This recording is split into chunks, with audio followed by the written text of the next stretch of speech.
இந்த துர்முகி வருடத்தில் தனுசு ராசி நேயர்களுக்கு பலன்கள் எப்படி இருக்குன்னு பார்க்கலாம். இந்த சித்திரை வருட பிறப்பானது இந்த தனுசு ராசி நேயர்களுக்கு மிகவும் ஒரு நல்ல காலமாகவே அமைகிறது. ஏற்கனவே 7.5 சனி பிடியில் இருக்கும் தனுசு ராசிக்காரர்கள், குறிப்பாக மூல நட்சத்திரக்காரர்களுக்கு இவர்கள் சனி பகவானுக்கு பிரத்யேகமாக பரிகாரங்கள் செய்து கொள்வது நல்லது. 7.5 சனியில் பிடியில் இருக்கும் இவர்களுக்கு ஒரு நல்ல வசந்த காலம் என்றுதான் சொல்ல வேண்டும்.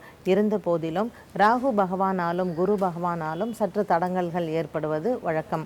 இந்த ராகு பகவான் தனுசு ராசி நேயர்களுக்கு மூல நட்சத்திரம் மற்றும் உத்திராட நட்சத்திரக்காரர்களுக்கு அதிகமாக பொருளாதாரத்தில் இவர்கள் கடன் தொல்லையில் இருப்பதற்கு வழி செய்து விடுவார். ஆகவே மூல நட்சத்திரம் மற்றும் உத்திராட நட்சத்திரத்தில் வியாபாரத்தில் இருப்பவர்களோ அல்லது கூட்டு தொழில் செய்பவர்களோ ராகு பகவானுக்கும் சனி பகவானுக்கும் அர்ச்சனை செய்து கொள்வது நல்லது. தனுசு ராசியில் இருக்கக்கூடிய மூல நட்சத்திர பெண்கள் குரு பகவானுக்கு ஆலங்குடி சென்று பரிகாரம் செய்து வந்தால் திருமண யோகம் கைகூடும்.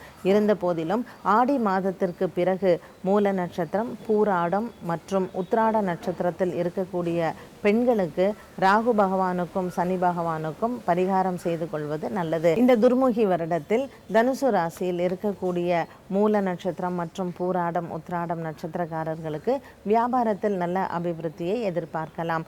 வெளிநாடுகளுக்கு சென்று வியாபாரம் செய்பவர்களோ அல்லது புதிதாக வியாபாரம் தொடங்குபவர்களுக்கோ நவம்பர் மாதத்திலிருந்து மார்ச் மாதம் வரையில் நல்ல பலன்களை இவர்கள் எதிர்பார்க்கலாம். ஏற்கனவே எதிர்பார்த்து ஏமாற்றம் அடைந்த கடன் உதவிகள் இந்த வருட இறுதியில் இவர்களுக்கு உறுதியாக கிடைக்கும். குறிப்பாக பூராட நட்சத்திரத்தில் இருக்கும் பெண்களுக்கு பிறந்த வீட்டால் இந்த வருடம் உங்களுக்கு நன்மைகள் ஏற்படும். கூட பிறந்தவர்களினால் ஏற்பட்ட மனக்கசப்புகளும் இந்த வருடத்தில் அது தீர்ந்துவிடும். சித்திரை வருட பிறப்பு என்பது தனுசு ராசி நேயர்களுக்கு ஒரு அமோகமான வருடம் என்றே சொல்லலாம். இருந்த போதிலும் படிப்பில் ஆர்வம் குறைந்திருக்கும் குழந்தைகளுக்கும் விளையாட்டு துறையில் அதிக ஆர்வம் இருக்கும் குழந்தைகளுக்கும் இந்த வருடம் நீங்கள் ராகு பகவானுக்கு அர்ச்சனை செய்து கொள்வது நல்லது. படிப்பில் ஆர்வம் ஏற்படுவதற்கும் குழந்தைகள் உடல் ஆரோக்கியத்திற்காகவும் ராகு பகவானுக்கு தனுசு ராசி நேயர்கள் பரிகாரம் செய்து கொள்ளலாம். பூராட நட்சத்திரம் மற்றும் உத்திராட நட்சத்திர குழந்தைகளுக்கு 1 வயதிலிருந்து 12 வயது குழந்தைகளுக்கு பாலாரிஷ்ட தோஷம் இருந்தால் அவர்களுக்கு முருகப்பெருமானுக்கு செவ்வாய்க்கிழமையில் சென்று அர்ச்சனை செய்து வருவது நல்லது. இந்த பாலாரிஷ்ட தோஷம் எனப்படும் இந்த தோஷமானது இந்த துர்முகி வருடத்தில் குரு பெயர்ச்சி மற்றும் சனி பெயர்ச்சியினால் அதிகமாக உடல் உபாதைகள் வருவதற்கு வாய்ப்பு உண்டு.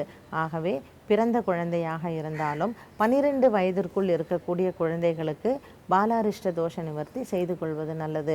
சனி பெயர்ச்சி 2017ஆம் ஆண்டு மார்ச் மாதத்திலும் குரு பெயர்ச்சி இந்த வருடத்தில் ஜூலை மாதத்திலும் ஏற்படுகிறது. ஆகவே ஜூலை மாதத்திலிருந்து மார்ச் மாதத்திற்குள் ஏதாவது ஒரு சனிக்கிழமையோ அல்லது செவ்வாய்க்கிழமையோ இவர்கள் இந்த பரிகாரங்களை மேற்கொள்ளலாம். தனுசு ராசியில் பொதுவாகவே பெண்கள், ஆண்கள், வேலையில் இருப்பவர்கள், தொழில் செய்பவர்கள் மற்றும் படிக்கும் குழந்தைகளுக்கு ஒரு நல்ல சிறந்த வளர்ச்சியான வருடம் அப்படின்னே சொல்லலாம். தனுசு ராசிக்காரர்கள் இந்த வருடம் இதுவரையில் இருந்த மனக்குழப்பங்கள், மன கஷ்டங்கள் அனைத்திலிருந்தும் விலகி ஒரு நல்ல வருடத்தை இந்த வருடம் இவர்கள் எதிர்கொண்டிருக்கலாம். துர்முகி வருடம் தனுசு ராசி நேயர்களுக்கு ஒரு நல்ல மன நிறைவான வருடமாகவே இருக்கும். வாரம் உங்களுடைய ராசி பலனை தெரிந்து கொள்ள இந்த சேனலுக்கு சப்ஸ்கிரைப் செய்யவும்.